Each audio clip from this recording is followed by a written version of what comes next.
So I'm William Knapp. I would like to introduce you to the inaugural lecture of the Sanane Club. The Sanane Club is a group of faculty members and students who are interested in promoting diversity and tolerance on our campus. This initial lecture is entitled, When Discrimination Makes Sense, Making Sense of Discrimination. When I was a student, I attended a lot of talks on discrimination, intolerance, and things like that. And a lot of them really sort of bothered me. They were very touchy-feely. Oh, discrimination is so bad. You should never ever discriminate. Tolerance is so great. Everyone should be tolerant. And this really sort of struck me as offensive, because it seems very hypocritical, because a lot of what universities do is actually discriminatory in nature. So today I want to approach discrimination and tolerance from a little more open perspective. Also, I'm going to talk much more about discrimination in a practical sort of sense. So as opposed to moral reasons why not to discriminate, I'll talk about some practical reasons to discriminate and also to avoid discriminating. So discrimination, what's it to me? Banane. What's it to you? Sanane. What is discrimination? We can have a little audience participation if you guys are interested. Does anyone want to say what discrimination is? So discrimination, if you Google define discrimination, you come up with this answer. It's the unjust or prejudicial treatment of different categories of people or things. Now this is the typical meaning that most people imply when they say discrimination. Someone discriminated against me. They treated me differently because I'm male, because I'm female, because I'm Muslim, because I'm Kurdish, whatever. So this is often the typical meaning. But underneath this sort of typical meaning, we find a different definition, which is that it's recognition and understanding of the difference between one thing or another. This idea is the meaning that I prefer. And we can't have the first type of discrimination unless you have the second type of discrimination. If you can't tell the difference between a Turkish and a Kurdish person, you're not going to be able to treat one of them unjustly. If you can't tell the difference between a male or a female, you're not going to be able to treat women different than males. So you can't really have this unjust treatment without recognizing that there are differences that occur. Now, why would discrimination be useful? As I said when I was an undergrad, I didn't like this idea. Oh, all discrimination is bad. Ooh. And I thought discrimination can be a really good thing. Is it possible? Can discrimination be something that's actually useful and helpful? So you're nodding your head. You want to share why you think this?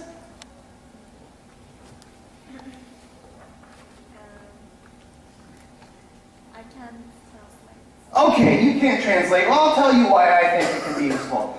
What would you rather eat? These are both mushrooms. When I was working at Quincy University, there was a very popular thing to do in the spring after the first rains. So after the first rains, you could find a ton of mushrooms when you were walking through the forest. Now, if you can't tell the difference between these two types of mushrooms, you could be in for a lot of trouble. Why? Some mushrooms can kill you. So the one on the right is immoral. It's delicious, it's tasty, it's helpful. The one on the left is a false moral. It won't kill you, but it can make you sick. If you eat other types of mushrooms and you can't discriminate between the ones that are helpful and not, you can die. So discrimination keeps you healthy. Which twin is my wife? My wife is a twin. They're kind of identical. You say that the left one is my wife? Say the right one is my wife? We'll talk about this in just a minute. When I first was engaged to my wife, I went to her home. And I wanted to show what a good future son-in-law I would be. So I was trying to help out at home. So her father was cutting down this dying tree in the backyard, so I went out to help. So as he was cutting away the limbs, I would grab them and then move them to where the garbage people could collect them. And I would grab the largest ones. And I saw my future wife in the window. So I picked up this huge log, hoisted it over my head, And I went in front of the window, and I went, oh, yeah. Then I went inside a little while later, and I thought, oh, you've changed your clothes. I wasn't showing off for my wife, I was showing off for her twin. In the evening, things got a little more uncomfortable. So we wanted to watch a movie. So we went to the place where you can rent movies. This was before they had Netflix. So we went to rent a movie, and my wife and her twin sister were both with me.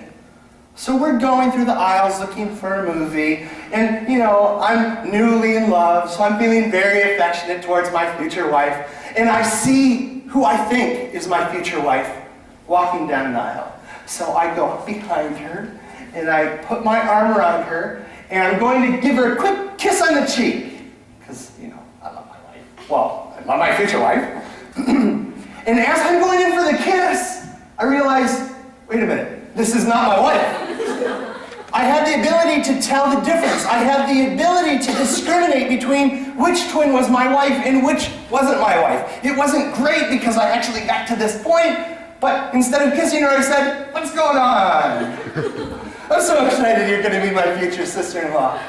So the twin that would become my wife is actually on the right.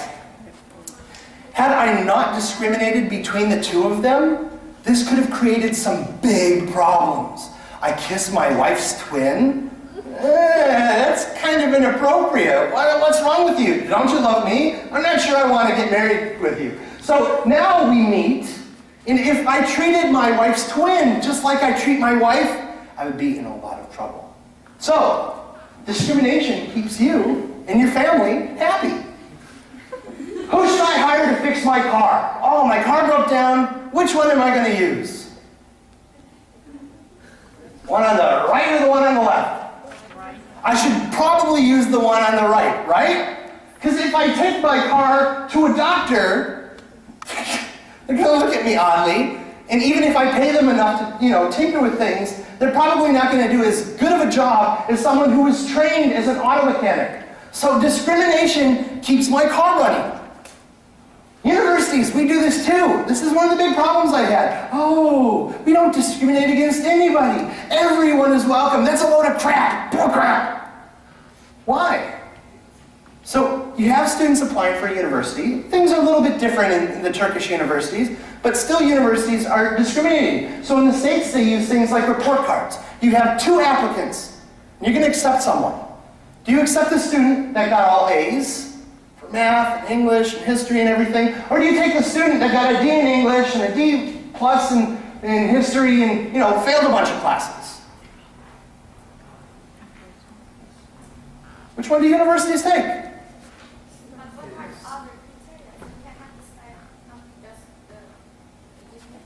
So you can't just discriminate based on the report cards? I would argue that there's enough evidence here for me to make a pretty good choice.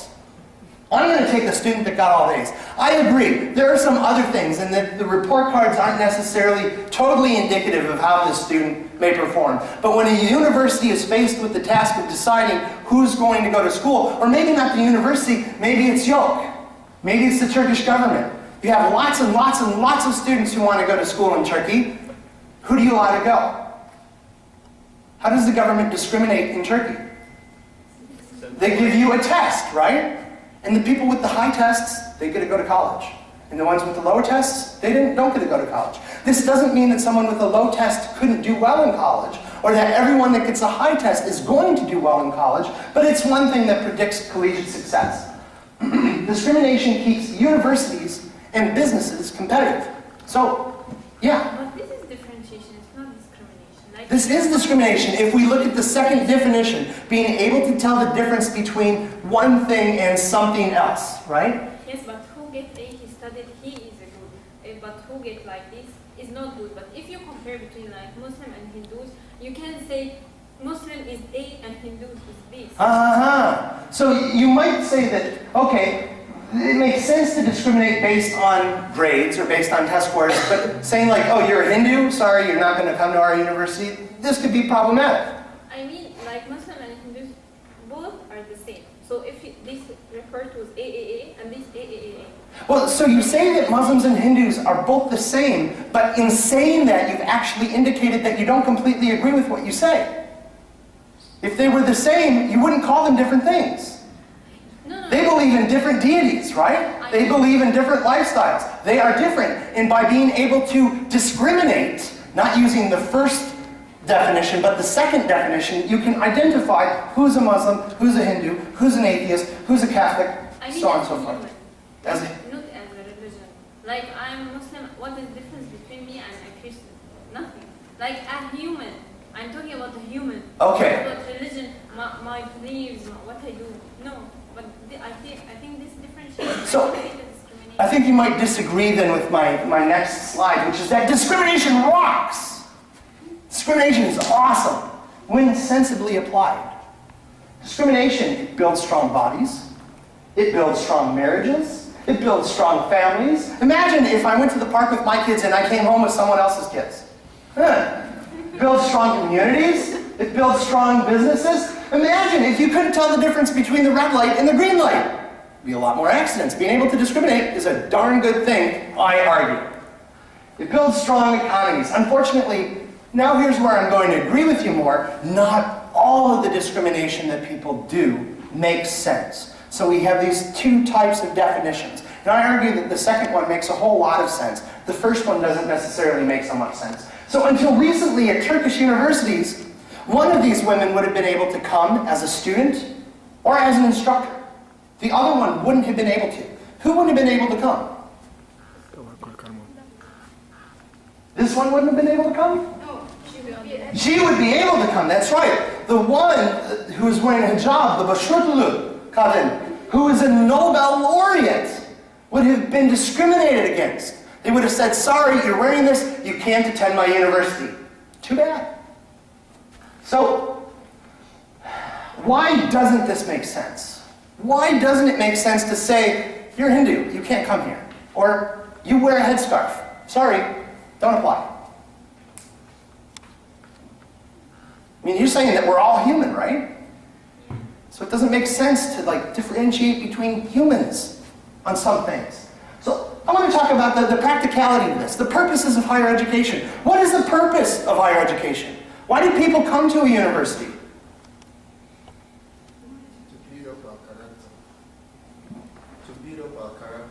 To build your character. Ah. What else? Higher social status. Okay? Money. Higher social status. A big purpose of higher education is to advance learning and knowledge. People come to my classes to learn, hopefully. I try to teach so I can help people to learn. Another reason is to improve the human condition. So by learning more, we can understand things better and we can make changes that will improve lives for lots of people. Also to develop critical and creative thinking. So one big differentiator between college and some high schools, not all high schools, is that high school, there's a lot of just rote learning. This person did this year, and memorized this, and memorized that. And instead in college, you're asked questions like, why? Why is this important? How does this work?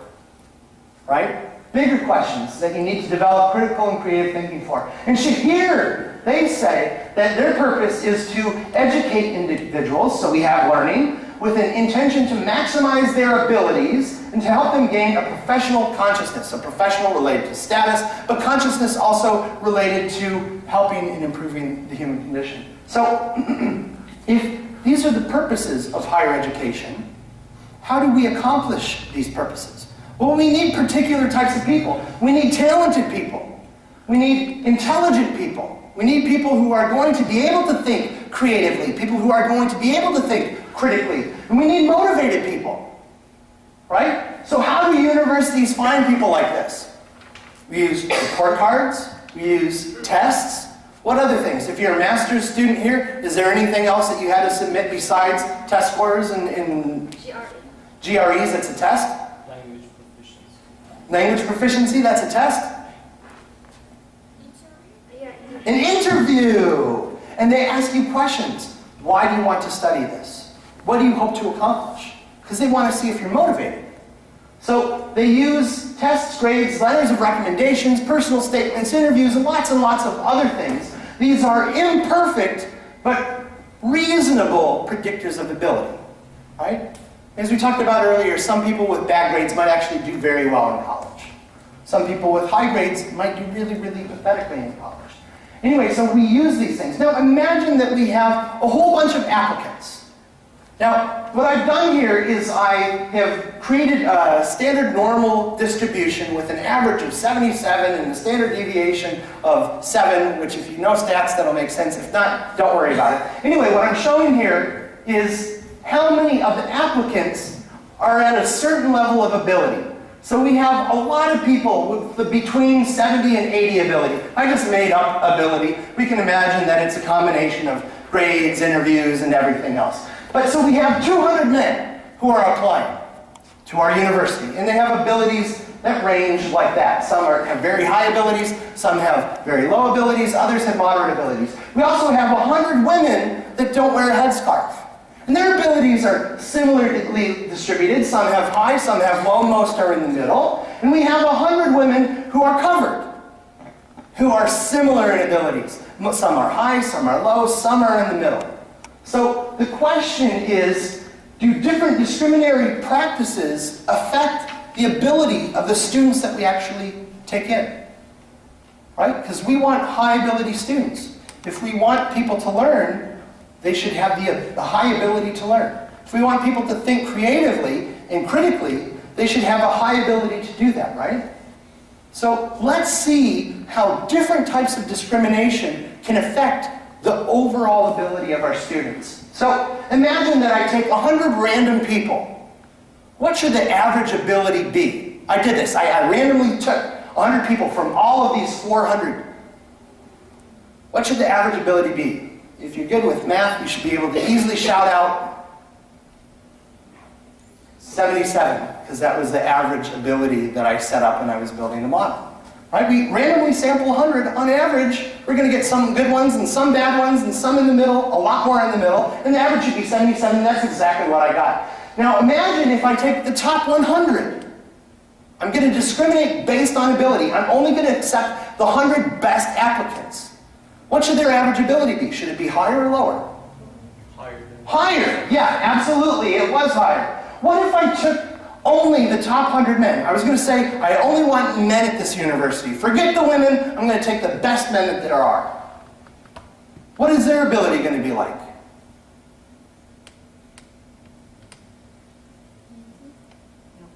80? Is it going to be higher or lower than the random? It should be higher than the random because I'm selecting for ability. I'm discriminating on ability. Is it going to be higher or lower than taking the top 100 overall? It should be lower. That's exactly right. So when I take the top 100 men, I get an average ability of 83, which is much better than just closing my eyes and randomly picking 100. But it's not as good if I include everyone as a potential applicant. What if I discriminate against women with headscarves, like the Turkish system was doing until recently? Is it going to be higher than random or lower than random or what? It should be higher than random because we're still selecting based on ability. Should it be higher or lower than if I selected the top 100? Lower. That's exactly right. So when I discriminate against the women with headscarves and I look for the best men and uncovered women, I still end up better than doing randomly. And I end up doing better than if I just picked the men as well. But I still am not getting as high of an ability as I would if I didn't discriminate against anything except ability. So, what does this mean? It means that discriminating based on any factor besides ability will decrease the overall ability of those that are accepted or employed. So if I really want highly able people, I should only discriminate on ability. I shouldn't consider anything else. So you should discriminate in line with your purposes.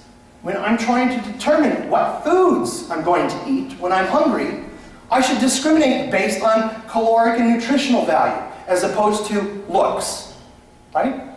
If I want to fix a car, I should discriminate based on the education and the experience that they've had, not whether they're male or female or atheist or Muslim or anything else. So, discrimination and diversity. How does this discriminatory practice that universities engage in affect diversity? If I pick the 100 best ability people, does that have any effects on the variability or the diversity within my student body? It's going to have some big effects. Anything where that's correlated with ability, if I'm discriminating on ability, I'm going to have less diversity than I would in the normal population, right? Because if I'm only taking the best people, I don't have a diverse group of people on ability. I don't have anyone that has a really low ability. I have everyone that has a high ability. So my diversity in the things that I'm discriminating for will be very, very small. So I'll only have the high ability students who are employed. And other things that correlate with ability will also be similarly affected. So people with parents that make more money are often able to show higher ability. Why? Why would that be the case? How can your parents' income affect the education that you have? They pay more for them. Yeah, they send you to their Sanane. You get tutors. They might send you to a better school, right? If you can't afford those things, you're not going to have as much of this learning that then your later ability is based on, right? So anything that's correlated with ability in this example is also going to be decreased in diversity. But the diversity in other factors are going to be like they are in the population. So we'll have some atheists, we'll have some Muslims, we'll have some men, we'll have some women, we'll have some gay people, we'll have some straight people, we'll have lots and lots of diversity. So what are some positive side effects of diversity? From a practical standpoint. Forget about the touchy-feely, oh, it's nice to have different people around. What are some practical implications of diversity? Different ideas come. Different ideas. If you have a diverse group of people, you're going to have people with different insights into different problems. You're going to approach a problem not from one way that everyone just like you is approaching it with, but you're going to approach it from multiple ways. So this can be really good. You have more approaches to problems. You'll also have an increased awareness about issues affecting others. My wife, she graduated with a degree in women's studies. She's a strong feminist. And this has been very interesting because when we watch movies and we talk about the movies later on, she'll come up with insights that I had completely missed. I had no idea. It didn't even occur to me. But she had increased awareness about these other issues and was able to share them with me. This gives you also increased opportunities to critically think about your own beliefs.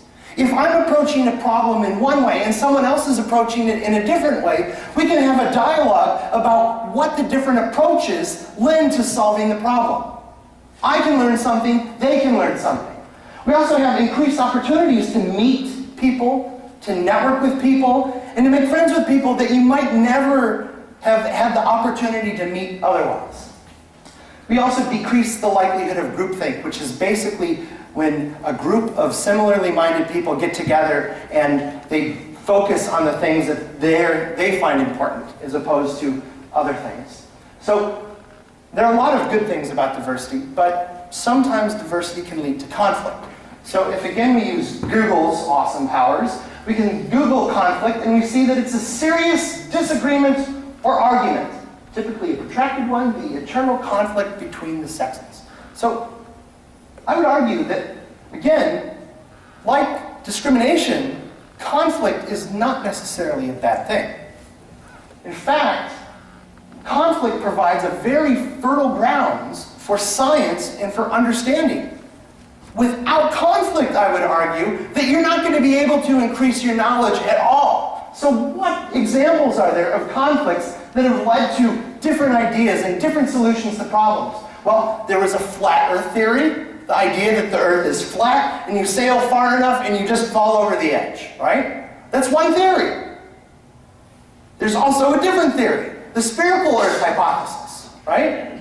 Which makes different predictions, where if you sail in one direction, eventually you'll get back to where you were, which produces new opportunities. No, don't worry, you're not going to fall off the earth. Just keep going that way and see what's out there. This led to the rediscovery of the Americas and allowed for new trade opportunities to commence. The universe's age. Is the universe only thousands of years old, or is it billions of years old? People have different ideas about this. By discussing these ideas, we can have a better understanding about nature and reality. We also have a conflict between our desires. So lots of us want to keep the standard of living that we have right now, or make it better. I like being able to go on boats on the weekend to the Prince's Islands. But there is decreasing availability of fossil fuels. This creates a conflict. If I want to keep going to the Princess Islands, but we have less and less oil to, run the boats, what do we need to do? We need to come up with new solutions. We need to develop an increased understanding of other things. What's the meaning of the conch in Lord of the Flies? I know a lot of the students in the prep school have struggled with this one. Does it mean that the conch is a symbol of civilization, or is it something else? Doing what's good versus what feels right. All of these are some types of conflict that by grappling with, you can come to a better understanding of things. Universities thrive with conflict. Conflict is a great thing. Well, not always, but a lot of times it's a great thing. But sometimes conflict goes wrong. And it's worse when conflict goes wrong. Groups of people act violently towards one another. And this violence can end up seriously injuring people or killing them. A really negative, practical problem with this is that you end up being less productive. By spending your time and your energy on things related to war, you are less spending your time and energy trying to solve the eternal question about the meaning of the conch in Lord of the Rings, or more important things like how to solve the energy crisis. Even if we don't end up with violence, conflict can have some very negative side effects. So conflict, when it's handled in certain ways, can lead people to experience a lot of stress, can lead people to experience isolation or alienation, where they don't feel like they're a part of the community. And when people feel like this, are they going to be more or less productive? They're going to be less productive, which means that they'll have a decreased ability to think critically, which means that they'll have a decreased ability to learn, which means that they'll have a decreased ability to improve the human condition, all of which are universities' purposes. So, why does conflict go wrong? A big reason that conflict goes wrong is related to pride. I like my ideas, right? I have my ideas. I like me. So I think my ideas are generally pretty good. I'm a professor, in fact. I heard my wife told me the story about this guy in St. Louis who was waiting in line to have his phone fixed. And he said, I teach physics at a university. Come on, I need this fixed now. Can't you help me? He's proud. He's proud to be a professor. Most professors are. We're sort of an arrogant type of people. And this makes sense because we have to get through college. What happens when people get through colleges? Parents and loved ones throw parties, right? They say, oh, we're so proud of you. This is great. This pride, this favoring that we have to our ideas, beliefs, and theories can lead to something else. It can lead to disrespect for other ideas and other theories. These theories are bad. They're stupid. So if these ideas and theories are stupid, then the people that hold these ideas and beliefs must be stupid and bad too, right? So this pride can lead to disrespect, which can lead to intolerance in the first definition. So this unjust treatment towards others. So I think their ideas are bad. How do we deal with these bad ideas? Let's kick them out of the university. Let's act violently towards them. Let's scare them so they leave on their own. Let's shut them up with threats, discrimination, or violence. Discrimination in the first sense, as opposed to with rational arguments. With talking about which idea or belief might be best. There's a lot of tolerance in universities. As I said, presentations on tolerance that I've been to have focused on how tolerant universities are. Oh, we tolerate everyone. Everyone is welcome here. And that's not true. Not everyone is welcome at universities. A lot is tolerated at universities because universities have to be tolerant. They have to deal with some level of conflict for science and understanding to progress. Academic freedom is related to people being able to explore ideas that might be controversial. But this tolerance is measured. It's not just a blanket tolerance where we tolerate anything and everything. It's a measured tolerance. Pride is really well tolerated in universities. In fact, pride is often encouraged. It's a part of the mission. We want to be the best. We have the best instructors. We have the best students. This is really pride, right? Pride is well tolerated, but the disrespectful, intolerant conflicts are not. The disrespectful, intolerant conflicts lead to a decreased ability of the universities to achieve their purposes. So they don't tolerate these types of things. And to deal with these, they have codes of conduct, they have ethical boards, and this is not completely related, but some of them have dress codes as well. Our students have a certain level of sensibility about what's appropriate, what's not appropriate, so we're going to clearly define what's appropriate in dress codes. So let's talk about some tolerant solutions to controversial conflicts. Imagine that you find a flyer for an event that you find offensive.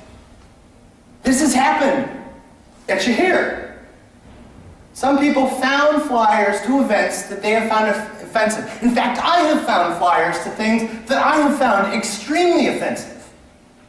So the question is, what do you do? When you are offended by this type of thing, do you tear the flyer down? Do you voice your opinion or your concern to the administration? Do you go and disrupt the event? Or do you hold a separate event to share your own ideas?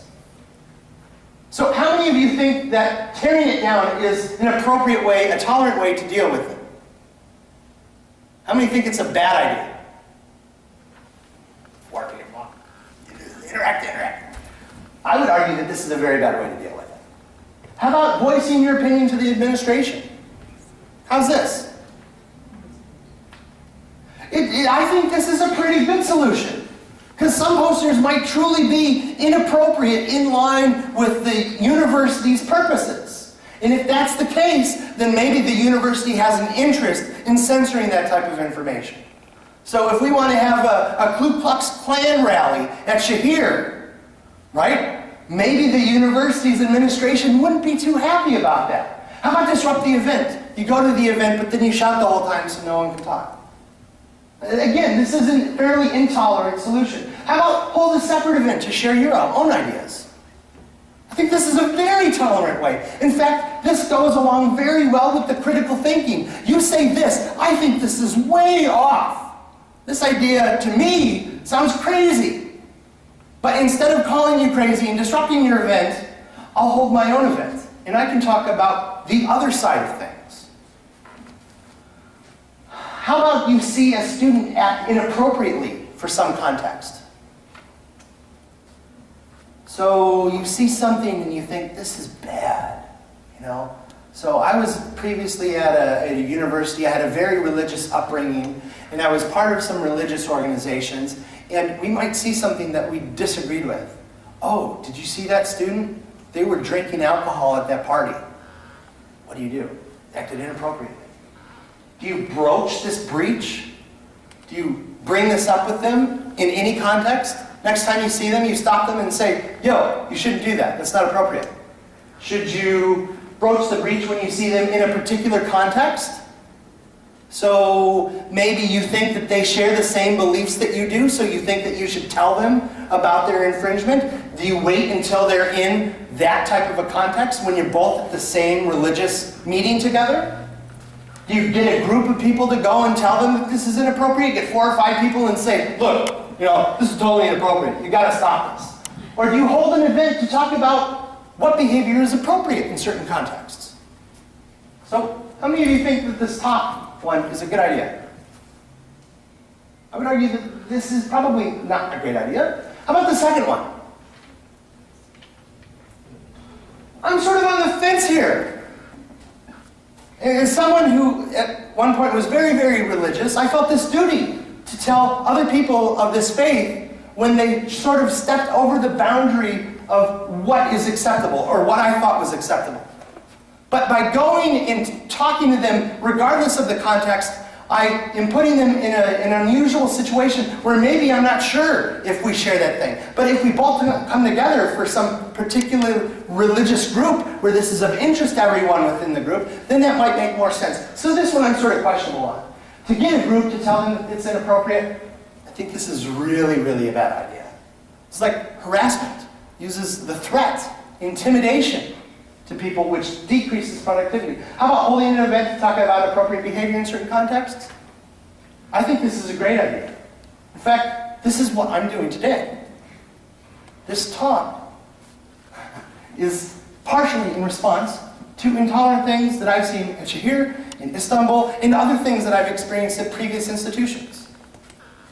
So I wanted to share my ideas. I held an event. Anyone's welcome. You don't like my ideas? You're free to leave if you want. Or you're free to talk with me afterwards in a respectful way. I would love that. Anyway, the Tsunami Club, we are going to have an event next Wednesday at noon outside in the garden. It's a chain for choice. And what we're going to do is we're going to show our support for tolerating others. We'll join hands together and have a minute of silence. And this is open to everyone. I understand that some people don't want to hold hands with members of the opposite sex, and other people have no problems with holding hands with the members of opposite sex. Everyone is fine. If you don't want to hold if you don't want to hold hands with a female, you can hold my hand and we'll find another guy to hold your hand as well. You don't want to hold hands with the male, that's fine. We'll have someone who doesn't mind holding a male's hand hold my other hand, and then you can hold her hand and someone else too. Where we can all come together and show our support, our mutual tolerance. I'm fine with shaking hands, but I tolerate, and I'm totally fine with other people not.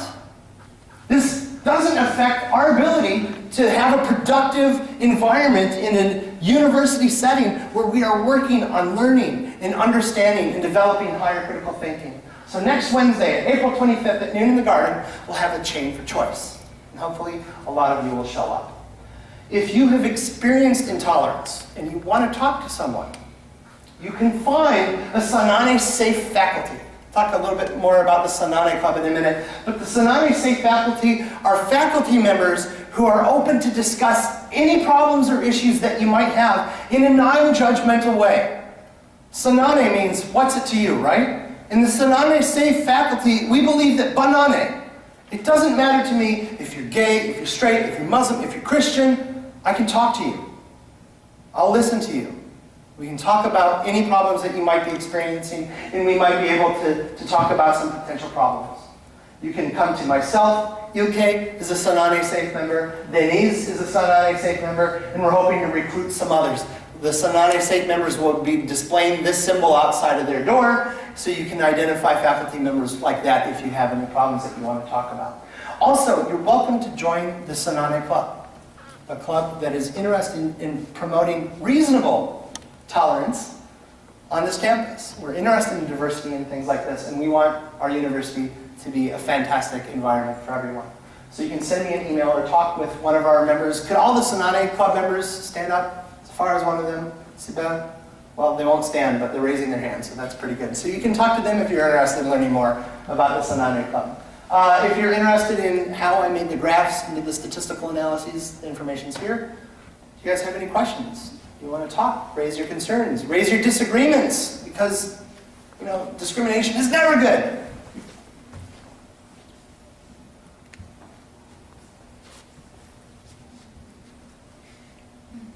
Question. Yes? Bad or good, there is discrimination at Turkish University. Actually, for me something is good, but for some other it is a really big problem. It can be a big problem. But how do you solve this discrimination that you described here at your university? So how do you solve this problem of discrimination? This is a really, really big problem. At least discrimination in the first sense, right? This unjust treatment. And a lot of times that this occurs is due to morals, right? I have different morals than you do, and I think that certain things are right, and you think that those things that I think are right are wrong, and vice versa. So one way that I think this discrimination problem not necessarily can be eliminated, because I think that's sort of naive, but can be made better, is to have talks like this. So hopefully this will be the first in a series of talks about issues related to discrimination and intolerance. And by raising awareness and focusing on how discrimination can really negatively affect the education that you're receiving here, I think people are less likely to engage in these intolerant types of discrimination. Because ultimately, if you are here and you really want to learn, then you might discriminate a lot in your personal time and in your personal life and who you deal with, when you're outside of school. But when it comes to working together in class to solve a problem, then that won't be an issue.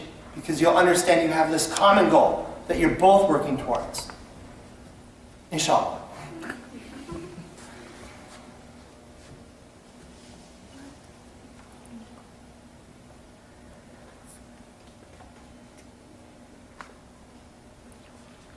Anything else? Thank you guys so much for coming. I hope this was somewhat interesting and also informative.